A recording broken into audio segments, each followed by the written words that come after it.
What is up, everyone? Welcome back to the LFC Transferring YouTube channel. My name is Chris Stollage, and I'm joined by another expert of a certain player, shall we say, the Liverpool are linked with. We're joined by Wings of Change author and just football expert in general, I'd say, Karan Tejwani. How are you, mate? Are you good?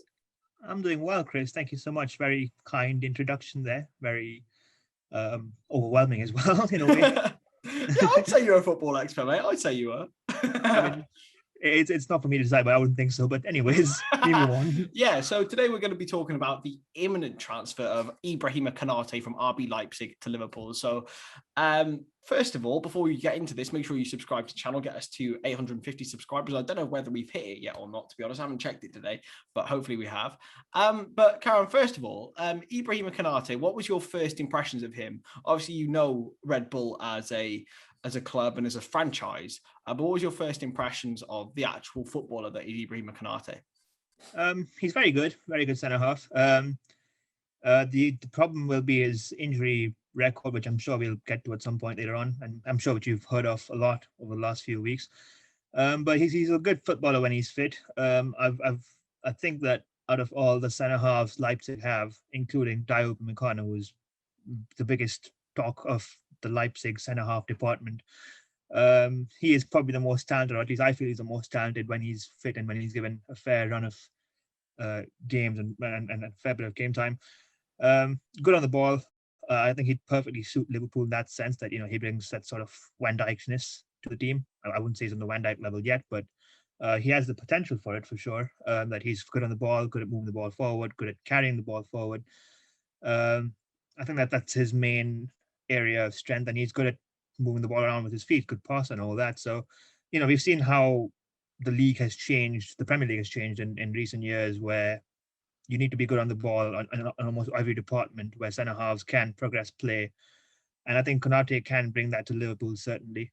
Whether he can stay fit is a different question, but whether he has the talent, there's a firm answer that he does have the talent to be a very good centre half for Liverpool. How much has he impressed you during his Leipzig days? Obviously, you spent a lot of time watching RB Leipzig during the last few years. Ibrahim, what's he brought to Leipzig that you think he can bring to Liverpool? What are his key assets, shall we say? There's an element of calmness to him. I think that I always felt that Ibrahima Konate by his side has always been quite hesitant. I think that's been exposed for the last few weeks. If you watch the DFB Cup final against Dortmund, he did make a few errors, and even Haaland's goal, I think it was his second goal. It was the first goal for Haaland that day, where he was just sort of pushed around. And I think that Konate sort of brings that calmness to the back that Ibrahima Konate doesn't bring, or doesn't often show. But that's what's most impressive about him, that he's still only 22. I think he turned 22 this week. He's still only 22 years old, and he still has that element of calmness to him. We haven't seen much from him in the last 2 years. As I mentioned, the injury has been a bit of an issue where he's played, he's missed more games than he's played over the last 2 seasons, which isn't really a very encouraging statistic considering Liverpool already have Matty, have Van Dijk coming back from injury. So that's a bit of a cursed department in that sense. But when he's playing, he's quite good, and he brings that calmness and that sort of progression to the team. I think that he should be quite a good signing when he does move. Do you think I think it's 41 million euros release clause, do you think that's worth a player like Konate, especially with his injury record? For sure, yeah. I think that in terms of his potential, in terms of what he can be in the next 3 or 4 years, he would be totally worth that fee. I think they can look back and think, he was totally worth it in that sense. I don't think that Liverpool and Klopp would make or would sanction the move if they didn't feel that they can fix up his injury issues. I think that if they put in some work with him, perhaps even if he misses a month or two here and there, it'd be perfectly fine as long as when he's playing, he makes that impact. And it's a fairly big amount of money, 41 million euros, or how much ever the fee will be. So they wouldn't be taking that risk if they didn't feel that they could get something out of him. I've seen lots of people over the last few years saying that Konate, even though he has been injured, he may have, for the lack of a better word, he may have a higher ceiling than Ibrahima Konate, but the floor is certainly lower because of how much football he's missed. And I certainly feel that too. I think that out of all the 3 primary centre halves they use, which is Ibrahima Konate, and Orban, he might be number 1, and he should be able to bring that to Liverpool, and especially when you're working with Klopp, who's quite similar to Nagelsmann in terms of how they view football, sort of German sense they bring to it, and where Klopp has been a fan of Red Bull players himself for the last few years. I think that he feels that it must be a move worth making. Yeah, you mentioned that. The last two players we've signed from Red Bull teams are Takumi Minamino and Naby Keita, and it could be argued that both of them haven't really hit the heights. Do you think it could be a risk for any club really signing from an RB team that maybe they can't hit the heights that other clubs can, or is it just a specific for those two players that have come into Liverpool? I think it based on individual cases, there's been a fair amount of misfortune, especially with Keita, because he's with him as well, with the injury concerns where he plays one game, misses 3 or something like that. And Minamino, I think that with regards to him, he was bought in as more of a depth option. He was never going to get ahead of Salah, Mane, Firmino, regardless of how badly they play, because even then they're perfect for the system. So Minamino is always going to be a risk. I think that he is doing exactly what was expected of him, being a second choice player, and eventually he's now at Southampton.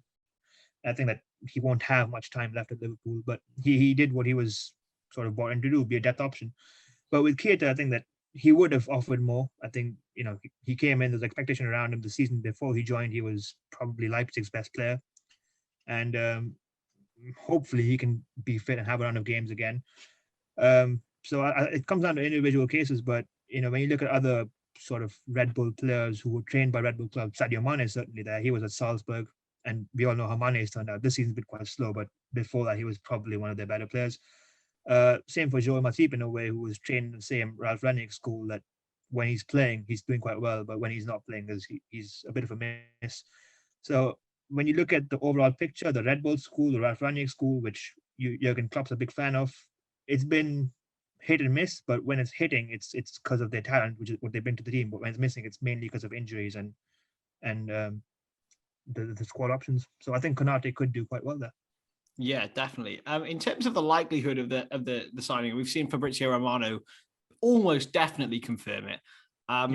In terms of the way that you've seen it, obviously you some people during in the Leipzig mold and in the RB mold. How likely do you think it is, and is it already done? Maybe. I think it's nailed on.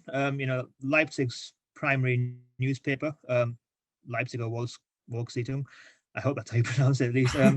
They've been quite adamant that's happening. Even Guido Schäfer, who's the lead Leipzig journalist who has access to a lot of what Leipzig do, say it's pretty much done. So I assume that it's only a matter of time before it's completely announced. There's no rush for them, of course. So, they still have a lot of backup options, and Konate and Leipzig aren't in a rush to sell him. So there's no rush to announce it. But I imagine that in the next few weeks it will be confirmed and they'll have their first player. Absolutely. And in terms of the pecking order at Liverpool, final question here. Do you think he'll fit in as the top two? Maybe when Joe Gomez returns, do you think he'll be competing with him mainly? And lots of people have been questioning the future of Joel Matip, but do you think he'll be, second choice, maybe third choice, or maybe even fourth choice? I think he'd be a fair third choice for the first few months. Van Dijk's obviously number one. So too Joe Gomez number two, but we don't know how they're going to react to their injury problems. We've seen with centre halves in the past where they struggle after long-term knee ligament injuries, where they've been out for so long. Nemanja Vidic was probably a prime example, where he missed the whole of the 2011-12 season. He came back, he wasn't the same. Hopefully that isn't the case for Van Dijk. But they will take a while to adapt, and that's where the main concern arrives, that they're adding another injury-prone centre half to a group of injury-prone centre halves, or Van Dijk coming back from long-term injury. But I think that if they're all fit, I think he'd be a fair third choice for the initial few months, and then as he progresses, settles into the country, settles into the football, the style they're playing, he'd be a fair number two. I think that ultimately the way they see it, it's what he's brought in to be a long-term Van Dijk replacement. He's only 22, Van Dijk's 30 almost, and he's 30, I think. But that is what he's ultimately there for, to be the long-term Van Dijk replacement. Eventually, he will be number one, I feel. Yeah, definitely. Well, thank you very much, Karan, for joining me on the LFC Transfer YouTube channel. What sort of stuff do you want to promote? I know you've written a book.